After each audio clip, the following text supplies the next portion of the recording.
Hi, ഇതൊരു decoding, explanation, observation അങ്ങനത്തെ video ഒന്നും അല്ല കേട്ടോ. എനിക്ക് ധാരാളം നെഗറ്റീവ് കമന്റുകൾ വരുന്നുണ്ട്. അതിനൊക്കെ അങ്ങേറ്റം ഒഫൻസീവായിട്ടാണ് ഞാൻ പെരുമാറിക്കൊണ്ടിരിക്കുന്നത്. പക്ഷേ ഈ ഒരു കമന്റ് എനിക്ക് വല്ലാതെ ഫീൽ ചെയ്തു. ഇതൊരിക്കലും ഒരു നെഗറ്റീവ് കമന്റ് അല്ല. ഈ ഒരു അവസ്ഥയിലേക്ക് ഞാൻ എത്തി എന്നുള്ള തിരിച്ചറിവ് കിട്ടിയ ഒരു കമന്റ്. അങ്ങേറ്റം ഇൻട്രോവേർട്ട് ആയിട്ടുള്ള, അധികം ഫ്രണ്ട്സ് ഇല്ലാത്ത ഒരാൾക്ക് യൂട്യൂബ് പോലുള്ള ഒരു സോഷ്യൽ മീഡിയയിൽ വളർന്നു വരാൻ കാലതാമസം വരും. പക്ഷേ എന്നെ സംബന്ധിച്ച് ഞാൻ പെട്ടെന്ന് വളർന്നു എന്ന് വേണം പറയാൻ. നമ്മളെ ഡാഷ് മീഡിയയ്ക്ക് ഇപ്പോൾ 50,000 സബ്സ്ക്രൈബേഴ്സ് ഉണ്ട്. അത് ചുരുങ്ങിയ കാലയളവ് കൊണ്ടാണ് ഞാൻ നേടിയത്. ഫസ്റ്റ് ഞാൻ വീഡിയോ ഇടുമ്പോൾ എന്റെ വീഡിയോക്ക് ധാരാളം നെഗറ്റീവ് കമന്റുകളാണ് വന്നുകൊണ്ടിരുന്നത്. ഈ നെഗറ്റീവ് കമന്റുകൾ വരുമ്പോൾ ഞാൻ ചിന്തിക്കുന്നത് ഇവന്മാർ എന്നെ തളർത്താൻ നോക്കുകയാണ്. ഞാൻ തളരൂല, പറഞ്ഞ് ഇവരെ തളർത്തണം എന്നൊരു വാശിയോടെയാണ് ഇവരുടെ റിപ്ലൈ ഇട്ടുകൊണ്ടിരുന്നത്. അങ്ങനെ റിപ്ലൈ ഇടുന്നതിനോടൊപ്പം എന്റെ ചാനലിൽ വ്യൂ കൂടാൻ തുടങ്ങി, എൻഗേജ്മെന്റ് കൂടാൻ തുടങ്ങി, സബ്സ്ക്രൈബേഴ്സ് കൂടാൻ തുടങ്ങി. അതിനേക്കാൾ ഇമ്പോർട്ടന്റ് എന്റെ ചാനൽ നല്ല രീതിയിൽ അനലൈസ് ചെയ്യുന്ന, നിരൂപണം നടത്തുന്ന ഒരുപിടി ജെന്യുവൻ പ്രേക്ഷകർ ഉണ്ടായി തുടങ്ങി. ഇത് എന്നെ കൊണ്ട് വീണ്ടും ഈ കാര്യങ്ങൾ ചെയ്യിച്ചുകൊണ്ടിരുന്നു. വീണ്ടും നമ്മുടെ ചാനൽ ഇങ്ങനെ വളർന്നുകൊണ്ടേയിരുന്നു. സത്യം പറഞ്ഞ ഒരു പരിധി കഴിഞ്ഞപ്പോഴത്തേക്ക് എന്റെ കൈവിട്ട് പോയി. ഇത് ഭയങ്കരമായിട്ട് ഒരു അഡിക്ഷൻ പോലെ, അതായത് ഈ നെഗറ്റീവ് പറയുന്നവരെ പറഞ്ഞവന്മാരെ അടപ്പിക്കുക എന്നൊരു ഒരു വല്ലാത്തൊരു അഡിക്ഷൻ പോലെ എന്റെ മൈൻഡിൽ വന്നു. അത് ഇന്നതാ എന്റെ ചാനൽ കണ്ടിട്ട്, അത് കണ്ടന്റുകൾ ഇഷ്ടപ്പെട്ടിട്ട്, ഇങ്ങനെ കണ്ടന്റ് ചെയ്യുന്ന ആൾ എന്തിനാണ് ഇത്തരം മോശം രീതിയിൽ സംസാരിക്കുന്നത് എന്ന് ചിന്തിക്കുന്ന ഒരു കൂട്ടം ആൾക്കാർ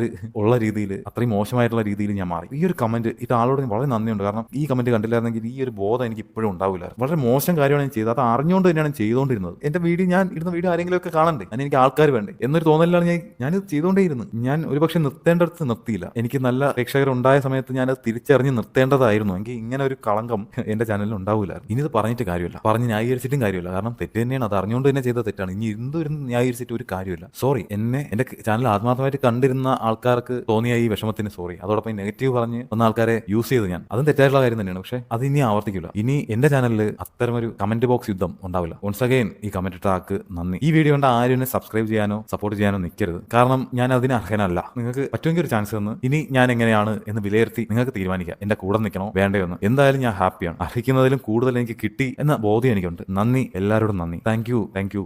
ബൈ.